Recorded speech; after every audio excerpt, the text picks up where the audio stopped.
Hi everybody, Mark Youngworth here, in search of the truth as always, and today what I'll be addressing is an issue that has become quite popular in the Christian conspiracy community, and this is the idea that there are hidden codes in Scripture.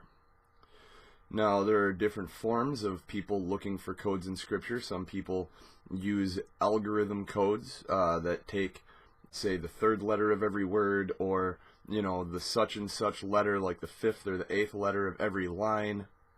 And then there are other kind of codes that people look for that have to do more with meanings of certain words. And that's what we'll be dealing with today. There's a teacher out there, and his name is Chuck Missler. He's popular in Christian conspiracy circles, and Mr. Missler claims that there is a hidden code in Scripture. Multiple hidden codes, actually.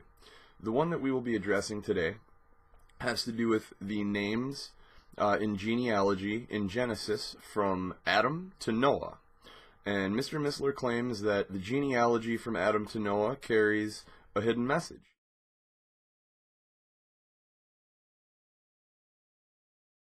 Let's get back to our little genealogy. Bear with me in Genesis 5. The first one is Adam, and that's pretty straightforward. Adamah means man, no problem there. So his son, Seth, means appointed. In this case, chapter 4, the earlier chapter in Genesis, Eve explains it. Eve said, "For God hath appointed me another seed instead of Abel, who came slew." So the name Seth means appointed.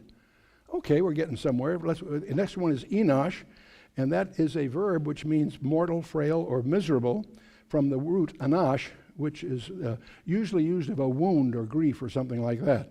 Pretty tough handle to go through school with.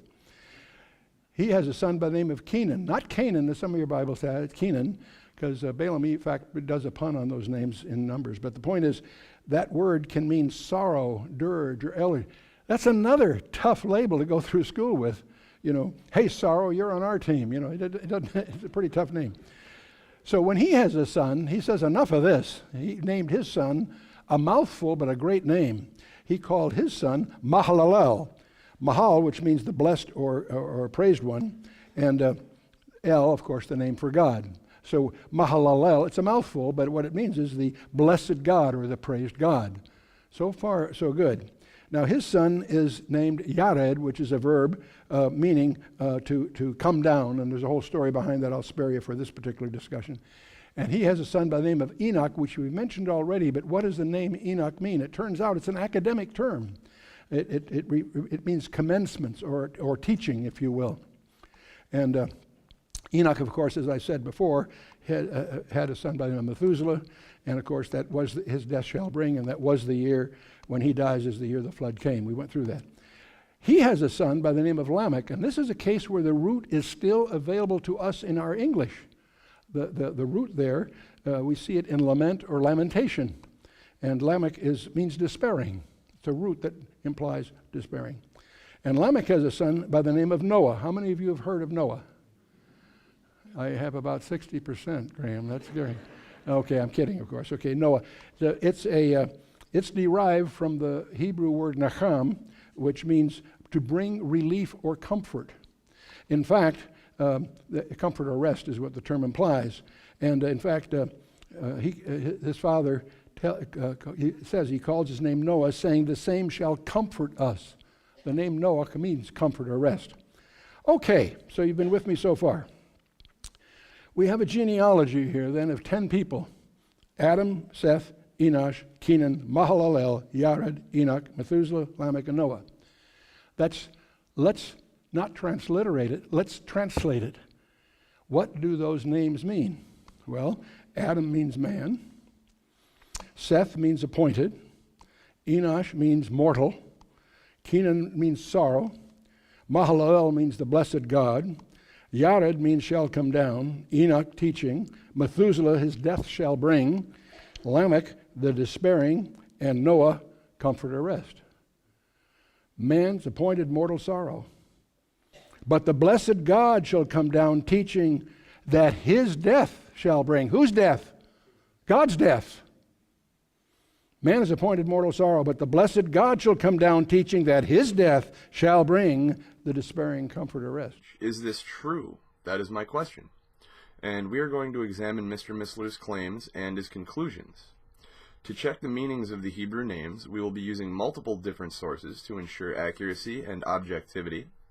These sources are JewishEncyclopedia.com, the Strong Concordance at BibleHub.com, BehindTheName.com, and AbarimPublications.com. Chuck Missler claims that Adam means man.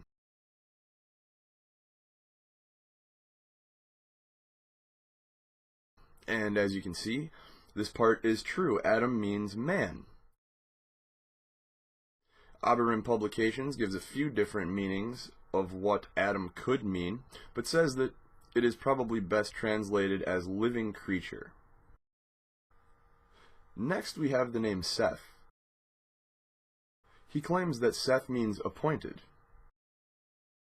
Let's look at what our sources say.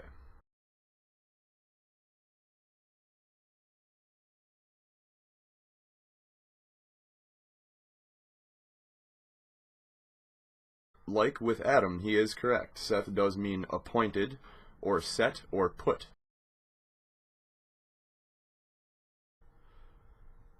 Moving on, Chuck Missler says that the next name, Enoch, comes from the word Anash, which is spelled A-N-A-S-H, which means suffering.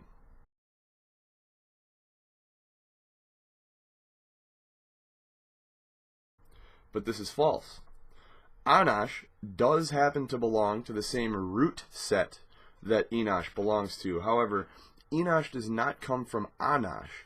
It comes from the second root form of the word, which is NSH. And the root NSH is not used as a verb in the Bible, but it is used in cognate languages, and it means to be inclined to, friendly, or social. It yields one derivative, the masculine noun Enosh, meaning man or mankind, and this can be verified by looking at Job 28:13, Psalm 8:4, or Isaiah 24 verse 6. This word is one of a few to mean man, and Enosh seems to indicate man without any special characteristic, hence the name Enosh. The closest we come to suffering is from a slight variation we see from Jones's Dictionary of Old Testament Proper Names, which proposes that it means man, frail, and miserable. Note that it says man, frail, and miserable, not man, frail, and suffering. Lastly, the NOBSE Study Bible name list translates it as mortal. These translations are close enough to man to say that we have nearly complete agreement from all sources on the name Enosh meaning man. Then we have the name Kenan, which Missler claims is different from Canaan. He claims that Kenan means sorrow, dirge, or elegy. What do our multiple sources say? According to the Jewish Encyclopedia, Mr. Missler is already incorrect, as it reports that Kenan and Canaan are the same name. As well, it says that Canaan was the possessor of great astrological wisdom. BehindTheName.com is in line with this thought and says that Kenan may mean possession. BibleHub.com gives no specific definition for the name.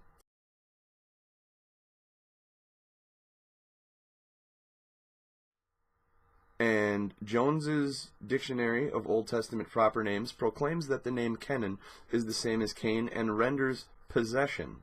It is safe to say that if there is a specific meaning to the name Kenan, that meaning is possession. Next, Missler claims that the name Mahalalel means the blessed God or the praised God. Jewish Encyclopedia does not return any relevant results. Behind the Name gives us a user-submitted definition that claims the name to mean praise of God. And BibleHub agrees that the name means praise of God. Although the meaning suggested by Missler is close to what these sources say, the specific meaning is very different. the praised God is speaking of God himself, the divine being, while the term praise of God is an action that a person or an angel would partake in. There's a big difference in meaning between a person or an angel praising God and God himself, the divine being. Now we look at the name Jared. Missler claims that Jared comes from the word yarad, which means to come down. Again, Jewish Encyclopedia returns no results, but all other sources do confirm this to be true. So that one Chuck Missler does have correct. The next name is Enoch. Missler says Enoch means teaching or commencement. This is false, however. Jewish Encyclopedia returns information on Enoch, but nothing related to the meaning of his name. BibleHub.com does not give a specific meaning for the name either, but BehindTheName.com and AberimPublications.com both agree that Enoch does mean dedicated. Now we come to the name Methuselah. Chuck Missler claims that this name means his death shall bring. Again, this is incorrect. Jewish Encyclopedia does not return a result. BehindTheName.com says it means man of the dart. Strong's Concordance at BibleHub.com is in agreement with that, man of the dart. And Aberim Publications references multiple sources which have differing opinions. The closest translation to what Missler suggests comes from Jones's Dictionary of Old Testament Proper Names, which translates the name, when he is dead, it shall be sent. The other sources it cites are the NOBSE Study Bible, which translates the name to mean man of the javelin, and the BDB Theological Dictionary has it as man of the dart, just like BibleHub.com and BehindTheName.com do. Next on the list is the name Lamech. Missler claims this name means despairing. He is wrong again here.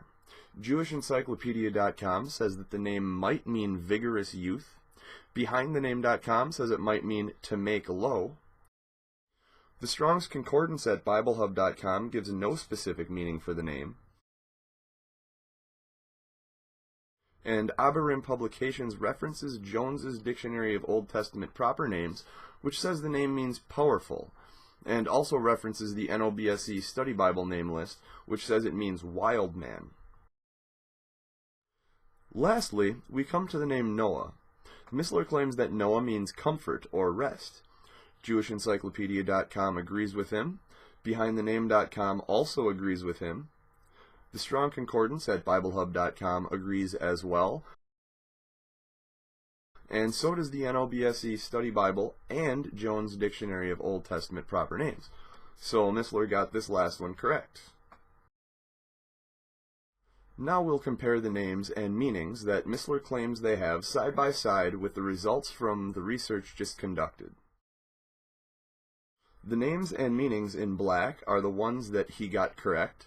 The names and meanings in red on the left correspond to the names and meanings in blue on the right. In red are the names and incorrect meanings alleged by Mr. Missler, and in blue on the right are the names with the correct meanings given. As you can see, Chuck Missler was only correct in 4 out of the 10 meanings of the names. If we are going to be generous and give him a pass on the name Methuselah, he would still only have 5 out of 10 correct. What is most concerning is not the fact that Missler is wrong. What is most concerning is the fact that he is teaching people to look for hidden codes in Scripture, which is not only unbiblical, but can lead to very incorrect and even spiritually dangerous mystical theology. If you've been deceived by Mr. Missler, send him a message and politely let him know that you found out about this error and that he needs to correct this matter publicly, for the sake of his own integrity and, more importantly, for the sake of all the people who have been misled by these false esoteric Bible code teachings. If you would like an even more thorough breakdown of Chuck Missler's mistranslations, there is an article by a textual scholar named Michael Heiser that addresses the issue. Now, I will say that Michael Heiser is not my favorite Christian on the planet, but when it comes to textual criticism, he is a scholar who is very knowledgeable. He makes some further in-depth arguments that I don't get into in this video, so I will leave a link to that article in the video description section. And if any of you are looking for accurate and thorough Bible teachers, I highly recommend Tim Conway, Vodi Baucham, Charles Spurgeon, R.C. Sproul, John MacArthur, John Piper, Paul Washer, and James White. They are all very knowledgeable and thorough preachers. I would also recommend any preacher you can find at I'llBeHonest.com. That's I'llBeHonest.com. And I will put links in the video description to some excellent resources for those of you who desire to find solid teachers. And remember, folks, there are no hidden codes in the Bible. If God wanted us looking for codes in Scripture, He would have told us so. God gave us the Bible in language we can read and understand, so we can know His will and understand who He is, who we are as well, and how we are supposed to live according to His commandments, not so that we could go through it looking for hidden meanings.